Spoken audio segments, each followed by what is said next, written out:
present? A. What kind of oxidation will generate two products from one? Must be strong oxidation, right? Or your oxidative cleavage when you cleave to get two. Alright, so instead of just writing oxidation, I should see the strong or I should see oxidative cleavage. Alright, and what you should tell me is that it contains, gamma terpinene contains CC double bond. Okay, that gamma thing contains CC double bond. Okay, so that is the first expected statement you will write. Okay, let's move on. Now, H and J evolve CO2 with carbonate. What is this reaction here? Cadence?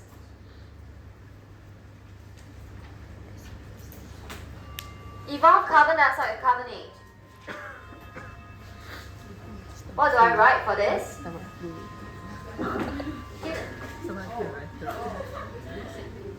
Sorry? Okay, acid base, what can I tell?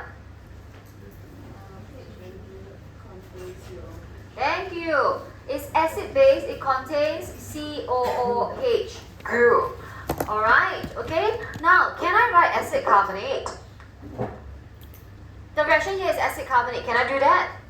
No, that is not telling me anything. You're just writing an acid react with a carbonate. That is not helpful, okay? So we do not accept acid carbonate.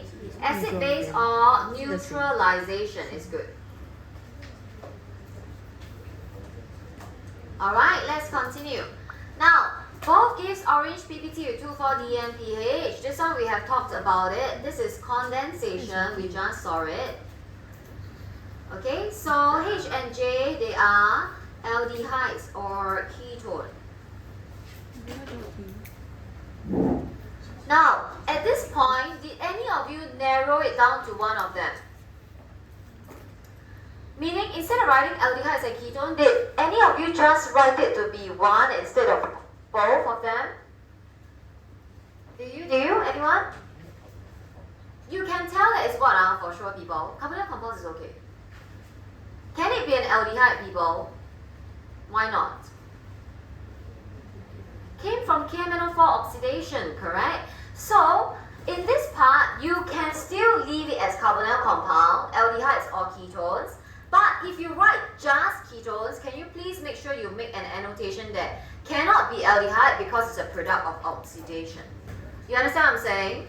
Okay, so some of you omit stuff without explaining. Please make sure you explain. Okay, it cannot be an aldehyde because it's a product of oxidation. J are products of oxidation. Alright, let's continue. Now, neither reacts with failing. Okay, can I have someone recap failing for me? You see? Neither reacts with failing. What does that mean? No oxidation. Good. Continue. So they are not aliphatic aldehydes. Okay, they are not aliphatic aldehyde. Anything else? So they are either aromatic aldehydes or ketones. Okay, wait Can they be aromatic here? No. Cannot be. Why cannot be aromatic?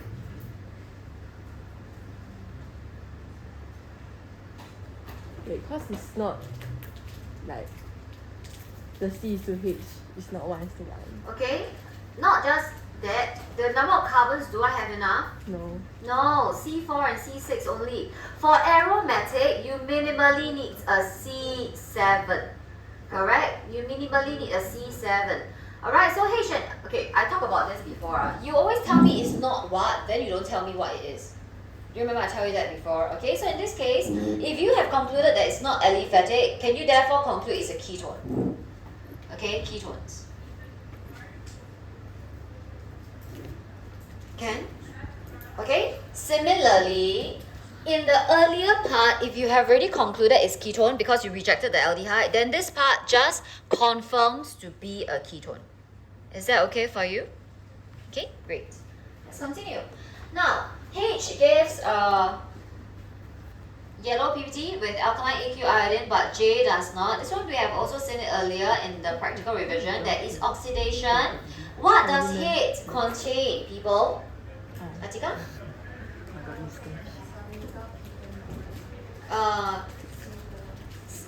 COCH3, okay.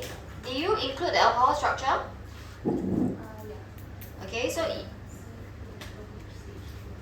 reason for including the alcohol structure? Should I include the alcohol structure?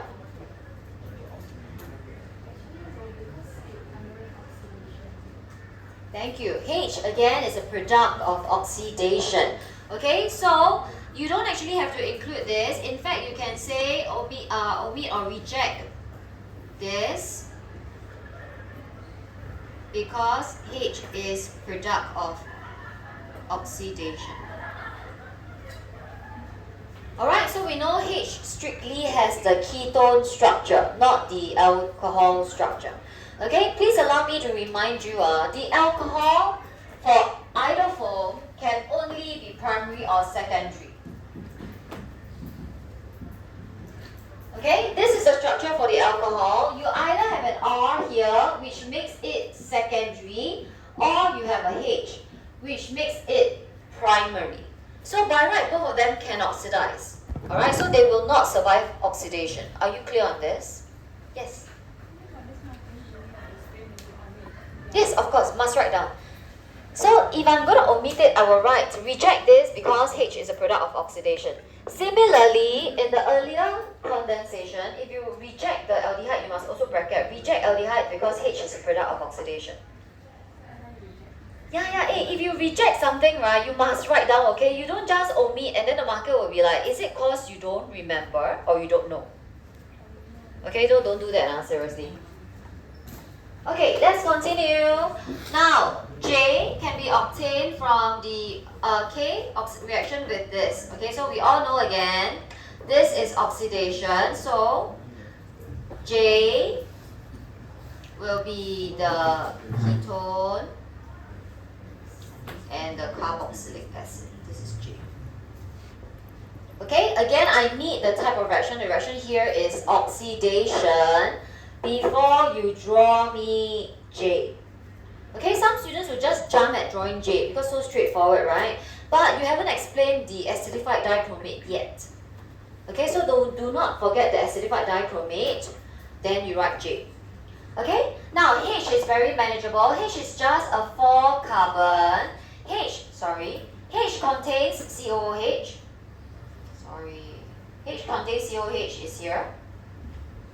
Okay, and H also contains the methyl ketone, so you should have no issues drawing H.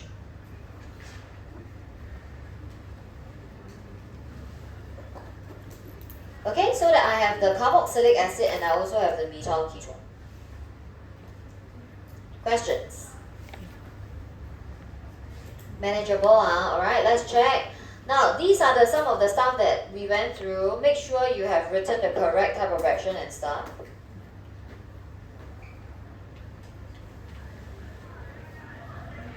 Can I continue? Okay, let's continue. Hey, see, people, this is the part that I want to bring your attention to.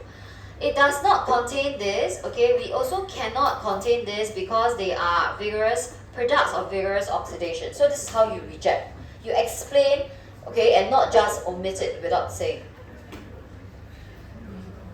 Okay, let's go. Oh, not yet, I haven't get it. Sorry, haven't gotten the gamma terpene. Okay, so after I get H and J, I must put them back together, right? Shh. Okay, my sites of oxidation must be here. Okay, so it's the same thing, people. Arrange them nicely. OH. This one has 2 others. Arrange them nicely, then remove and draw as double bond. This one will be gone as a H, gone as a H. So the first thing I can draw, first possible structure looks like this.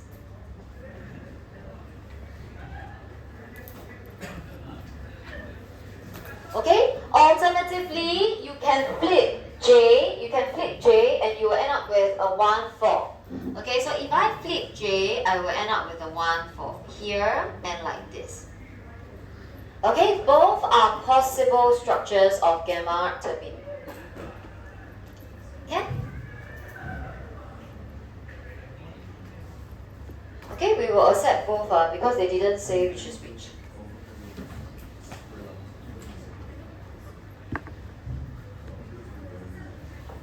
Questions?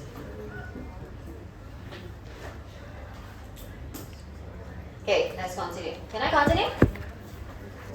Let's go, next one. Now this one I just want to quickly go through it with you. Okay, just want to quickly go through it with you.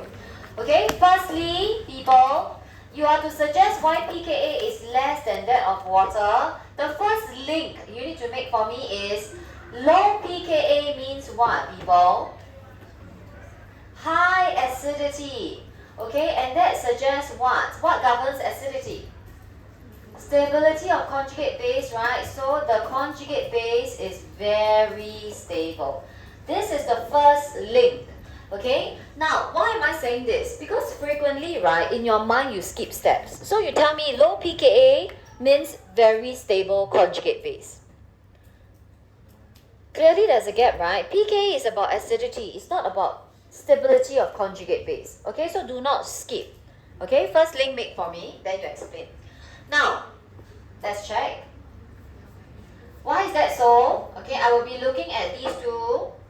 Okay, so this is O minus and with OH. This is O minus with H. The O minus here is electron withdrawing. Okay, so the electron withdrawing one will decrease the electron density on O minus, disperse, and therefore stabilize. Okay, stabilize the conjugate base. Alright, the comparison is between OH bonded to OH or bonded to a H. Okay, electron withdrawing. Now, can I write electronegative OH? The electronegative OH decreases and disperses. Can I write that? Can I get your attention or not, people? Sorry. Just a terminology, but very particular about this. Can I write electronegative OH instead of electron withdrawing? What is the problem with electronegativity? Easier?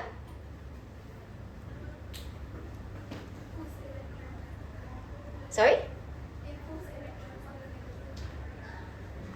Whose electrons are say again? Yeah, but if I follow with it later on, so instead of using electron withdrawing, I write electronegative OH. Will that work? Will that work, Nitya? Why not?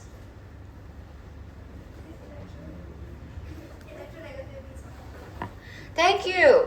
Electronegative is used for atoms. It's not used to describe a group like OH. Okay, so if you tell me the electronegative O in OH, then that will work. Alright, I do not accept electronegative OH. This is incorrectly used. Okay? Electronegative O in OH. O in OH is okay.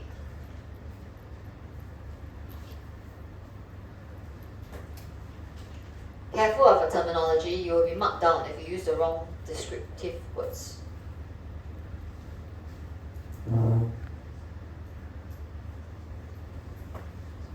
Alright, shall we continue? Okay, now the next one, right, so this one, first one is okay. The next one I want to spend a little time. pKa of this is more than this. So again, higher pKa means less acidic, means the conjugate base is less stable.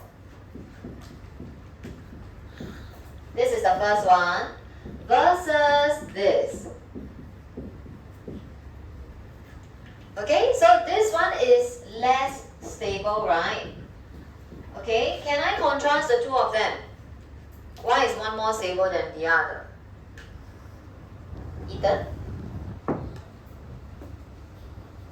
Why is this more stable?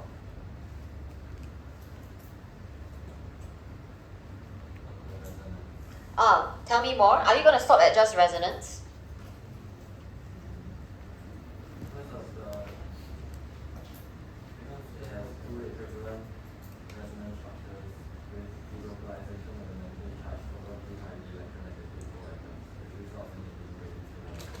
Okay, but how to get resonance? Remember, resonance is not a marking point. Then?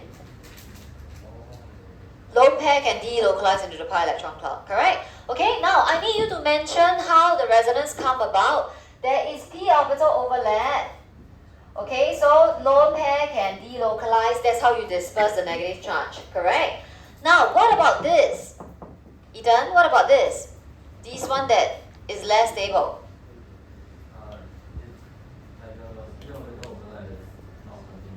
Okay.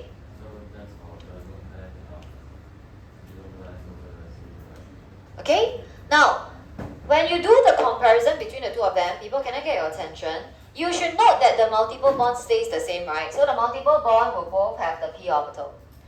This thing with the negative charge has it here, this one should also have it here. Okay, now the very common question I get from students is, if this one can, then why this one cannot? What is the problem with this, people? It's what? sp3, right? So you draw in the two lone pair, sp3. This thing is sp3, therefore no p. Now then, of course, the question is, this one is also sp3 also, right? Then how come got a p? So what did I tell you the last time? To allow for delocalization, what will they do to the hybridization? They will change, correct? Instead of being an sp3 based on counting the density regions, okay, they will take on an sp2 so that they can have a p that allows the overlapping, which is what is happening here. Do I make sense? Do you remember me saying something like this before? Okay, again, people, when you count the electron density, there are 4 on this oxygen. By right, it should be an sp3. But to allow for the p to overlap, it will be an sp2 so that it frees out this p. Make sense? Make sense? Okay, so then the student will come back. Then why can't this one also do that? Just be an sp2 so that I can overlap, right? So then what should be my answer to the kid? The answer to the kid as to why this is not an sp2. What did the question tells you, people? The question tells you, is it more or less acidic? Less acidic means this conjugate base should be more or less stable. Less stable, right? Hey, you don't laugh. Shh. This kind of questions, right? They have to give you the data and you will explain according to the data. I know you have a lot of things about why can't it be this and why can't it be that. But if whatever is in your mind doesn't agree with what is presented, then don't write them. You understand? You will write something that supports the question. Okay? Now, listen, if this thing here, okay, let's consider the case. If this thing here is sp2, if is sp2, it will offer, by right, this delocalization should be more than this, correct? Because it's shared by 3 electronegative O instead of just 2. So this thing should be more stable, right? But the question didn't tell you that. The question told you it's less, therefore it will be this case here. You understand what I'm saying, people? Anyone don't understand what I'm saying? Anyone wants me to repeat this thing that I'm talking about, this discussion that we're having? Great. Okay, at the end of the day, you will present an answer that agrees with the data. Okay, you don't come and ask me why cannot. The question really tells you it is less stable, so therefore it is like that. Alright, okay, the first one is like what Eden mentioned. Now, I want you to add in the p orbital overlap. This question is old already, okay? The answers are not updated yet. P orbital overlap, lone pair delocalize. Okay, please go and add in that standard statements. Okay, so delocalize over 2 highly electronegative O, conjugate base is resonance stabilized. Please again remember, this is not a marking point. Okay, you need to add. Alright, now for the other one, it's not resonance stabilized because the negative charge on O cannot delocalize due to the presence of the additional sp3 oxygen. Okay, so what it has is just an inductive electron withdrawing group.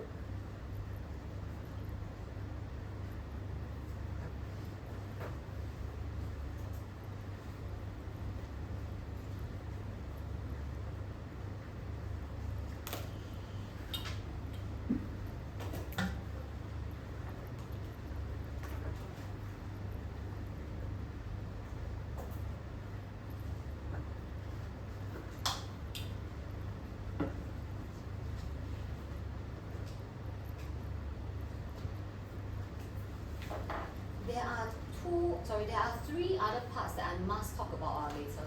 If I have to, I will just jump there. The first one is the epoxide one later. We will see epoxide shortly later. There is one which is just the next 2014, and there is the lithium battery one. The lithium battery one is very powerful. That one is very tough. Okay, so I must go through the lithium battery before I go. Have I seen the lithium battery question? Haven't, huh? The 2015, I think. 2015 question 5, lithium battery. Gigi, you have seen it, huh? Is that why you... That's what I have to go through. Questions?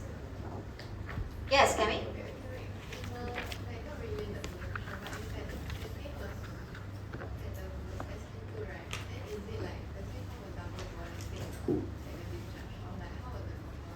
You mean if there is a continuous overlap, can it come here and form a double bond? Yes, it can. Sorry? This one here, is it? Then it will break off later. If it does that, right, it will break off as O2, which is a stable molecule, right? So that's why it doesn't happen, my dear. Okay, let's continue. Okay, let's continue. Now, this one is the one I want to talk about, and we must go through this, okay? Epoxides, important reminder, okay? In this question, they tell you, like all compounds containing 3-membered rings, the bonds in epoxy ethane are strained, okay? It can be illustrated by the following calculations, in which you assume that the CH bond energy is the same in ethene and in epoxy ethane, okay? Now, delta H for this reaction is calculated given as minus 354. Okay? Use data from the data booklet, calculate theoretical, shouldn't be a problem, check.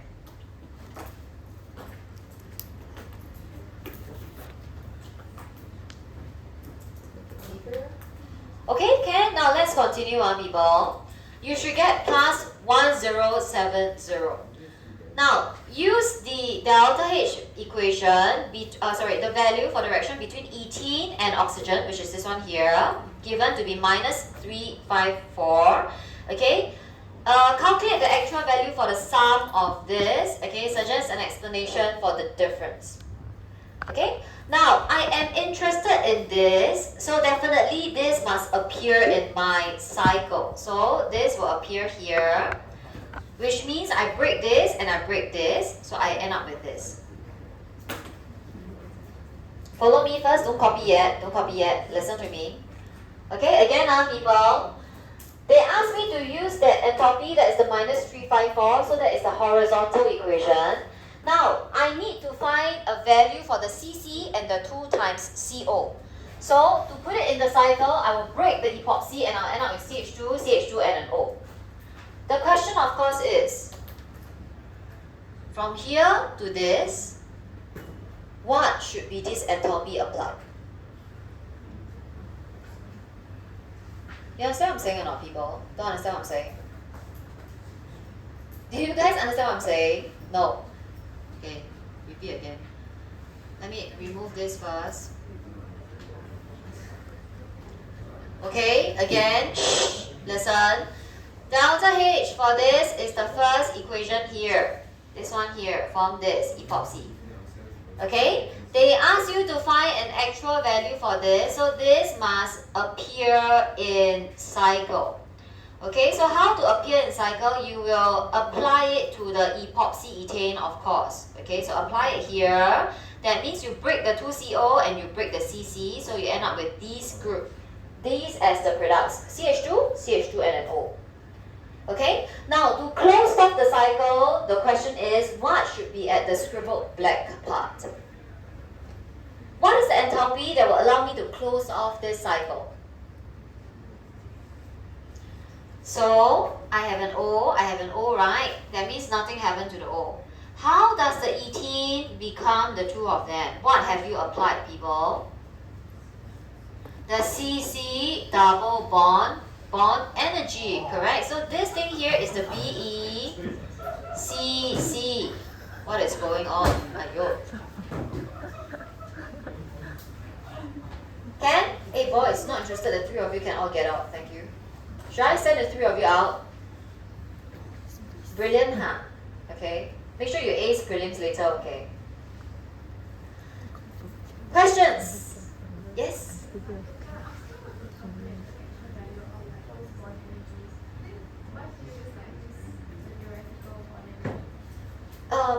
You was as in instead of using that specific to ethene, is it?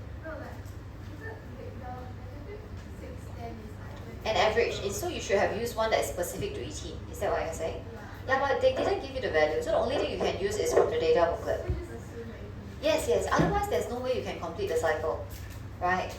Okay. So with that, right, you should be able to apply Hess law, calculate, and you get this. Okay, and you realize that this is lesser than 1070. So the actual is actually smaller than the theoretical. Okay. Now, what does a smaller bond energy suggest? The actual bonds are weaker. Good, thank you. Okay, so when it's smaller, it actually suggests that the actual bonds are weaker. Now, this is the part I need you to explain. Suggest an explanation why the actual bonds are weaker.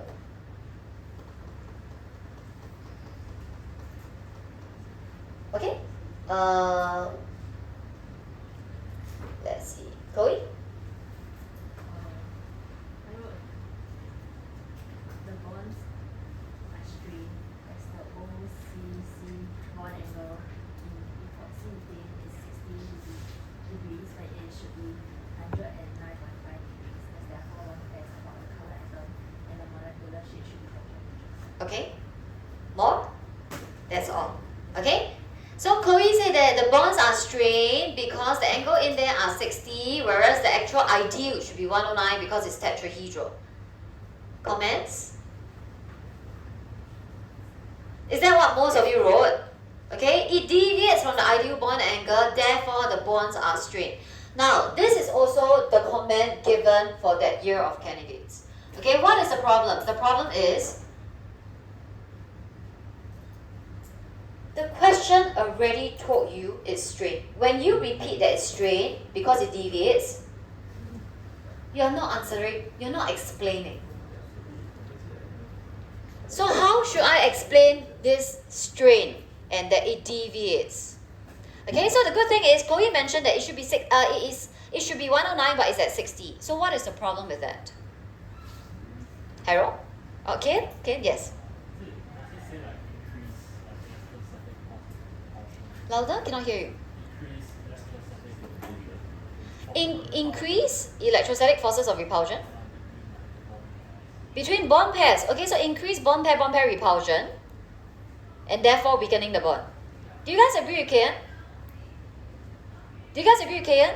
Is that the basis behind strain bond angles being weaker?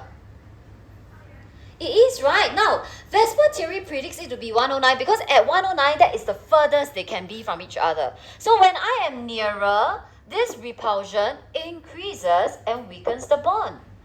That's the first way you can explain this. There is a second way I can explain this. Ideally at 109, how should I... yes, Ethan, you want to say something?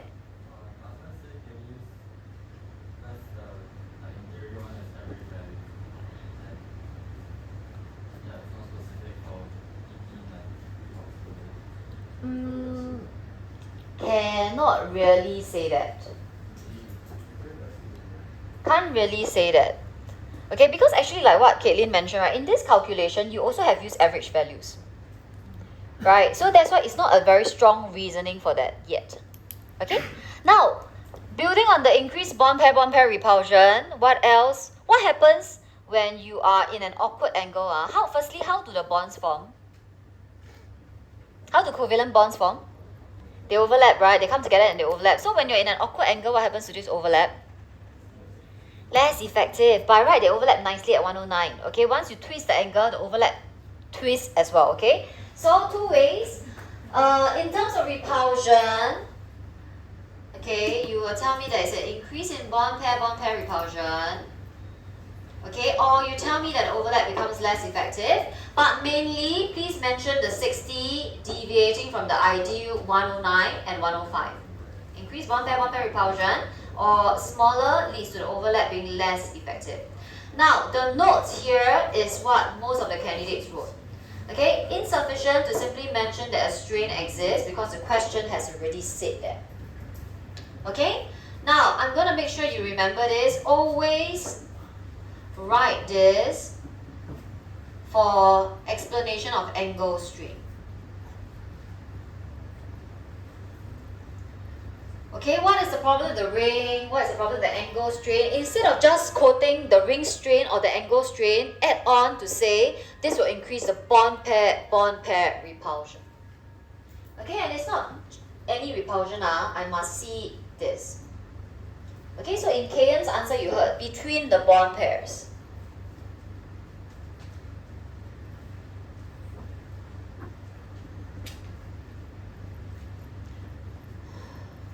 Should we go to the lithium after this? Yeah, we should talk about the lithium.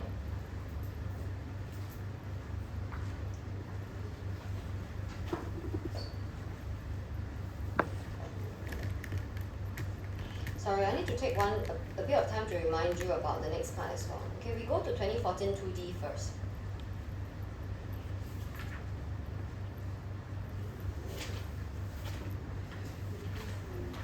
Yes. Go. Alright, please make sure you always remember, do not just write ring strain or angle strain. Please move on to explain what is this strain about. Okay, so this strain will lead to an increase in bond pair repulsion. There is nothing to do with lone pairs here, people. Okay, or you can say that the less than ideal bond angles will affect the effectiveness of the overlap. Okay, mainly it decreases.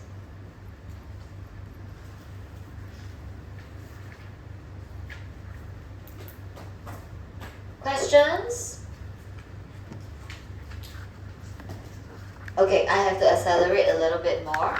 Alright, now I want you to go to 2014 2D, 2014 paper 3 2D. I want to look at this part. I want to remind you about some stuff. Okay, can we all look at this part? 2014 paper 3 2D. Alright, now looks very straightforward. Predict the structures of L and M. Okay, so for L, it reacted with sodium borohydride. Now tell me, what is the change from the reactant to L?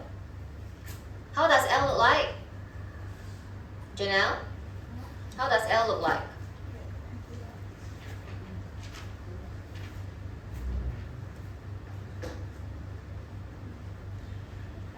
Yeah, what's the change from the reactant? Does it still keep the ring or no more ring?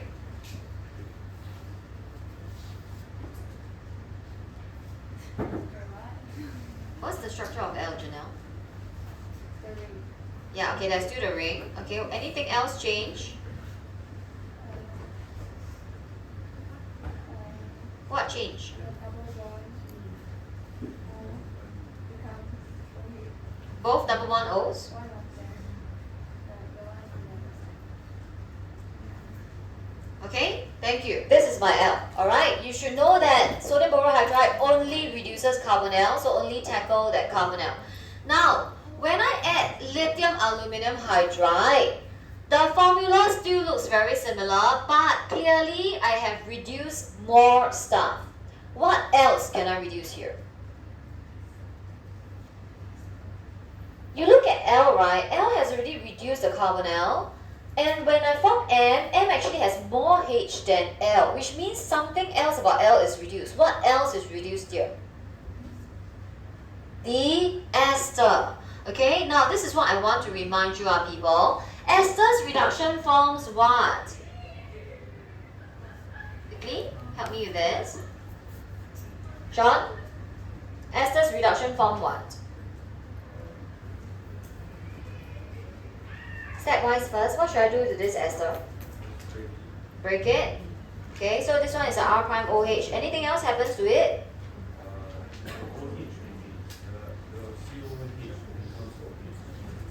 Becomes R, just like that. Wait, you're missing H. You're missing carbons. CH2OH. Great, thank you. Okay, now this is what I need to remind you on, people. The esters reduction is a little more complicated. The first thing you will do is you will cleave, you will get back your alcohol, get back your carboxylic acid. Okay? The carboxylic acid will not survive the reduction, so it will further reduce into my primary alcohol. Alright, so please make sure you remember the esters reduction. It can only be brought upon by lithium aluminum hydride. Okay, nothing else can reduce the ester. Okay? Now, let's take this opportunity to recap something very similar. How then does this, what does this reduce to form? Sean? If I don't give you the ester, I give you the amide, what will I get upon reduction? Can I firstly reduce the amide? Yes, okay, what will I get?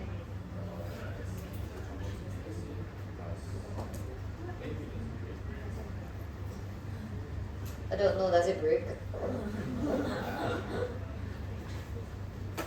Should I break it?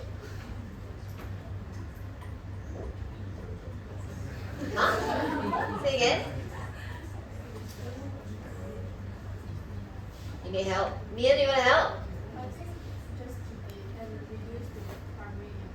Just keep it and reduce to? Thank you. This one doesn't break, people. This one is just CH2NHR prime. So the main change is you remove and you add in the hydrogens for reduction. Remove the O and add in the hydrogens. Okay? Very confusing because ester you break first, you get two products, right? But not the case for amides. You do not break amides, they go straight into the amines with the removal of the carbonyl. Alright? Can? Remember, alright, let's go on. Now, this one I must do it. We go to the lithium question, 2015, question 5. B. Let's look at question 5B. Okay, I skip the rest first. This one is it. This question is good. You should also look at this. 2015, question 4. Okay, but we look at this one first. Question 5B. Now, if you have not seen this question, can you take 2 minutes, read this question? Okay, read and think about the answers.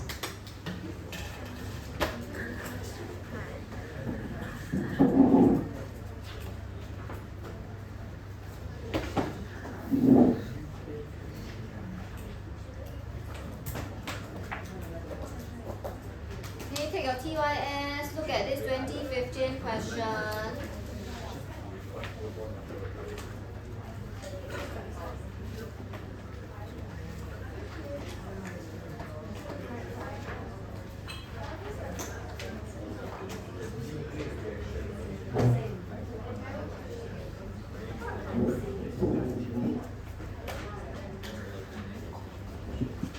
Okay, making it smaller so that you can see what happens after discharge.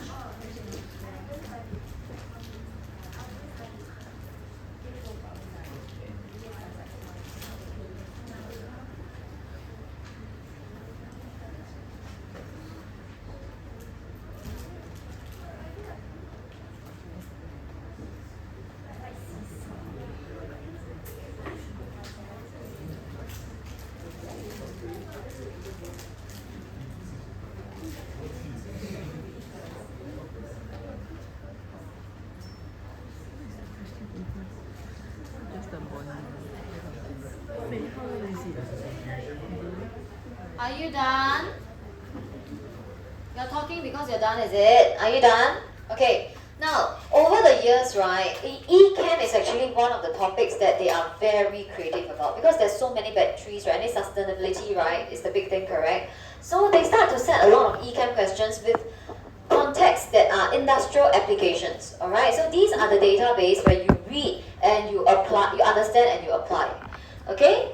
Now, lithium batteries, light in weight, can hold a lot of charge. Okay, one type is shown here.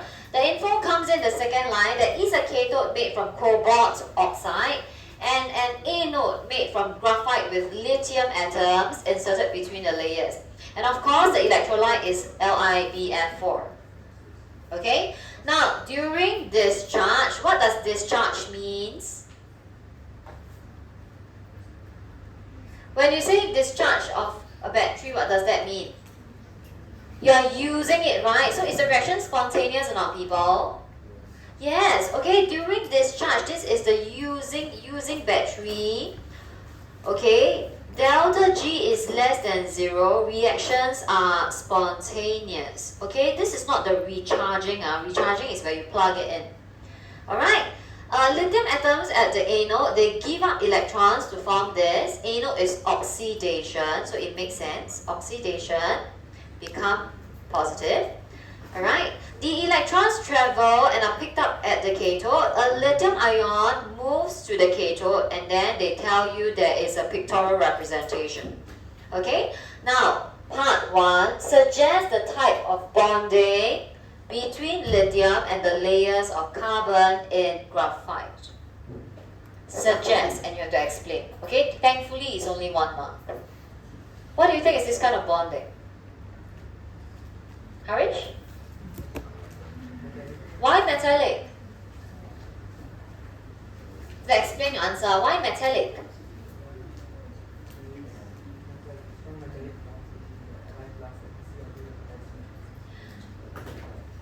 Li plus from where? The question is lithium atoms. How come you have an Li plus?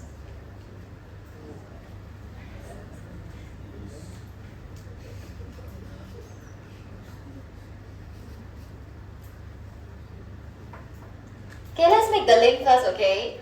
Harish thinks it's metallic bonding. Do you guys agree with him? No? Then what do you write? What do you guys write? Ionic bonding. Metal and non-metal. Yes? Ionic bonding. No? Then what do you write? Leave it blank and move on. 1 mark. Give you. I can spare that 1 mark. Is it? A. Is it metallic bonding? Okay, you think about it.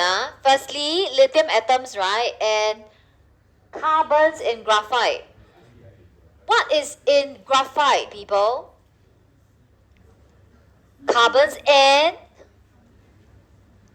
What about the electrons in graphite?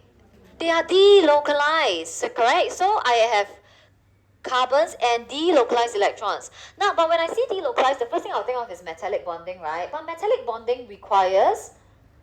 What else? Besides the electrons, it requires cations. So do I have the cations here? Why not? Atoms. So when I say sodium also atoms, is it? If you consider sodium metal, what is happening in sodium? Do they exist as atoms? They naturally will delocalize the electrons and form the sodium plus. Correct. Correct. So in this case, do I again have the ions? Because the lithium atoms don't exist as lithium atoms, right? They will form the plus and delocalize their electrons. So is metallic bonding correct here? Yes. You don't have an anion for ionic, people.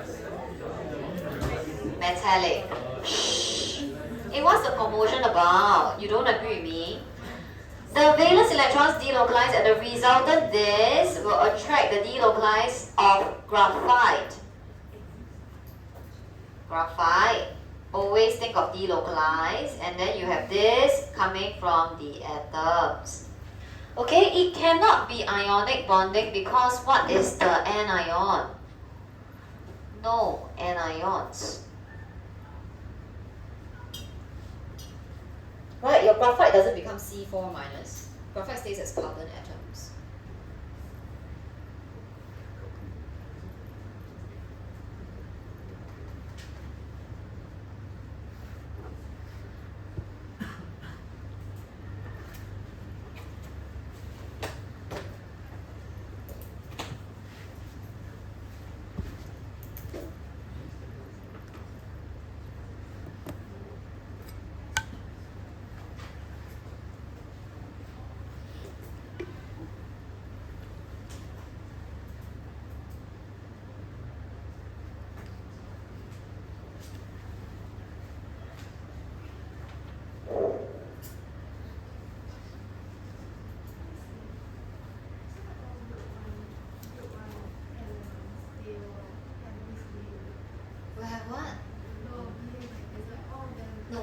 metals will behave like this.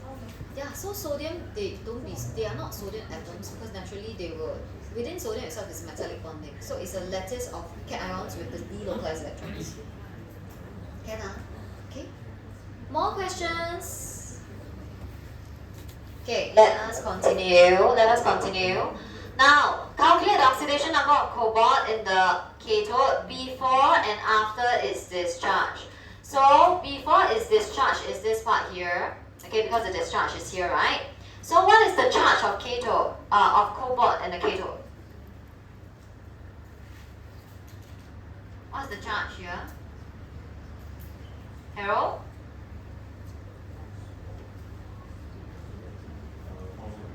Four minus? How to get 4 minus?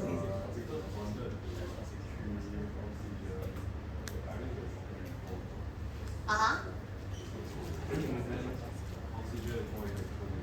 Okay. Okay, so what will be the charges of oxygen?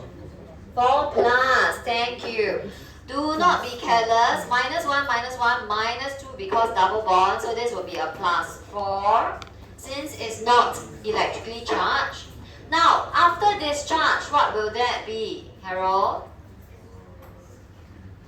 Plus 3, minus 1, plus 3.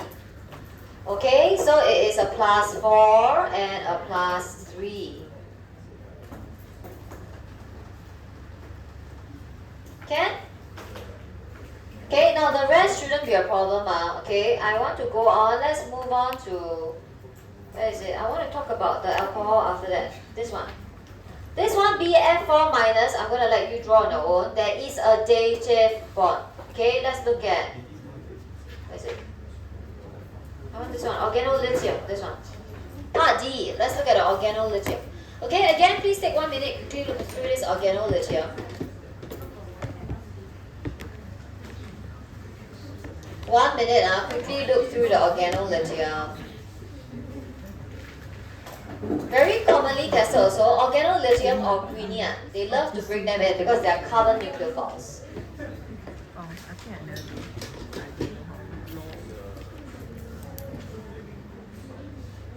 Greenium. These are carbon nucleophiles. Okay, so add to chain to increase carbons. Okay, now this question, right, about organolithium, I was saying it's very similar to greenium. Greenium is just with the magnesium, okay? They like to test on them because they are carbon nucleophiles. So usually your carbon is the delta plus, correct? Then your nucleophiles will attack. But as carbon nucleophiles, they can now attack the carbon with the delta plus and increase the chain by many carbons at one shot. Okay, so this nucleophile, how many they bring, they will increase by how many at one shot. Alright, okay, so they will of course tell you the story how they work. So organolithium, they will bond like this. Now once they bond like this, they will develop charge, delta plus and delta minus. Okay, so what will happen is the delta minus can then attack bond breaks. So you end up with this as well as the added R. Okay, so this is how they increase the chain at one shot. Okay, now this is again is not new. Once I form the O minus, it is like a normal Na. They will take on the OH to form their alcohols. Alright, so this is how they give you some example. You can synthesize P. Okay, now deduce the structure of a suitable bromoalkane RBr and a suitable carbonyl to synthesize the following. So if I want to synthesize this, think below. What is the RBr and what is the carbonyl that I can use? Alright, so follow the pattern, people. Now, first thing first, if it helps, you can draw out. There is a H, there is a 2 carbon, and there is a 4 carbon. 1, 2, 3, 4. 1, 2, 3, 4. Correct? Correct? This one, 4 carbon is this long, this is a 3 carbon. Extra. C, C, C. And then of course. Okay, follow the pattern, people. The pattern is here. There are 3 R groups. 2 of them will be the original, 1 of them will be with the lithium. So you just have to choose 2 of them to be the original, 1 of them to be with the lithium. Now, look at these groups here. Can all of them be with the lithium? The three groups are here, right? This one is the first one, this one is the second one, and this is a propyl. Can all three of them be with the lithium? Which one cannot? The H cannot, correct? Because with the lithium, it must be with the carbons. Okay, so you cannot choose the H, means you either have the ethyl with the lithium. So if I have this with the lithium, my original will be a carbonyl with the H and 3 carbon. Or I will let this be with the lithium, which means my original will be with the ethyl group. Do I make sense, people? Okay, so whatever you choose, just make sure you don't choose the H. So there are two possible answers. Okay, the H must stay to form the aldehyde.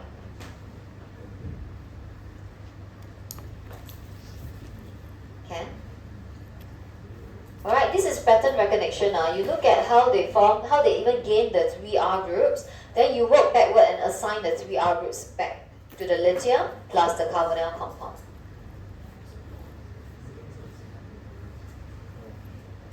Are you still following me or you're lost already? Okay, now the one below is much more straightforward. Okay, you have the CH3 and then you have 2 alkyl OH. Now the one below, right, can all of them now be with the lithium? Can all three groups be with the lithium now? Yes, because they're all alkyl, right? So there is no need for you to omit one of them. You can either choose this with the lithium, so the remaining will form the carbonyl, okay? Or you can choose this with the lithium and the remaining will be the carbonyl. Alright.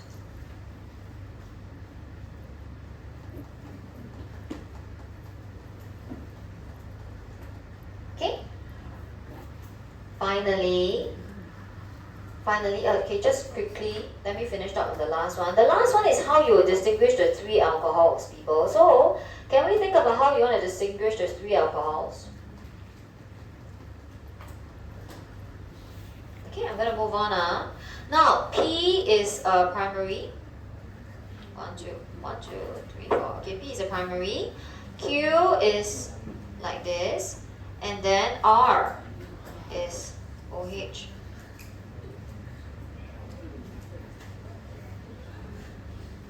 Okay, the question here is you have to describe how the 3 alcohols could be distinguished using potassium dichromate and other reagents. Okay, so can I use potassium dichromate to distinguish them at the start? Can I use potassium dichromate straight away? Cannot. Why cannot?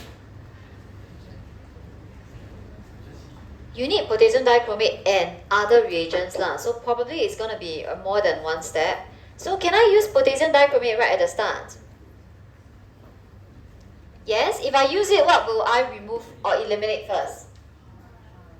R, okay, if I use potassium dichromate, it will eliminate R. Why is that so? Tertiary, this is a tertiary, this is a secondary and a primary. So the first one is add dichromate. It will turn green for P and Q and remains orange for R. Okay? Now, then how? I am left with P and Q, right? How then should I distinguish P and Q? Wendelin, how do you distinguish the two of them?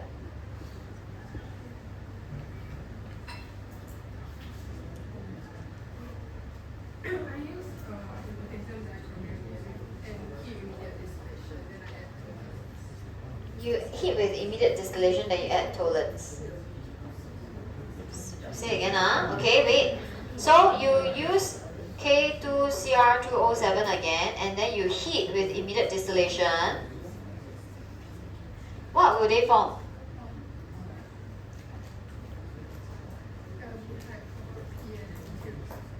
Aldehyde for P, and then Q will form ketone, is it? Okay, and then you use toluene. Okay, can? People, do you agree? Okay, sorry. Now we are looking at distinguishing left P and Q, right? So for Wendelin, right, She's added dichromate again because she needed to work with the products. Okay, so she worked with the products using aldehyde and ketone, and then she distinguished the two of them. Now, the point is, right, you cannot distinguish the secondary and the primary. Okay, so what you will need to use is you can use the products from part 1. Okay, so when you're writing, please be very careful. Instead of using fresh samples, which you have to oxidize again, you can just make use of the products from part 1. Okay? You understand what I'm saying? Okay, so cannot use fresh samples because if you use fresh samples, it will be 2 alcohols. That will be impossible to distinguish. Alright, so to the 2 green colored solutions from part 1, you can add this or you can add toluene. Okay, and then you can check for the products. Okay, in this case, fresh samples doesn't work. Cannot distinguish directly.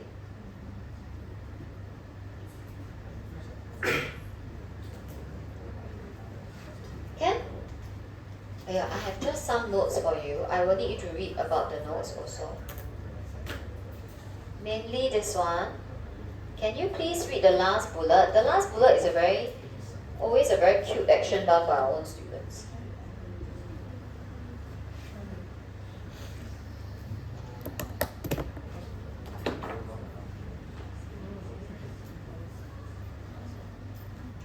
Okay, yes. For the second step, you use fresh reagents, but because you already eliminated Q, so that P and R, right? So you just use fresh P and R, then use K and L for it.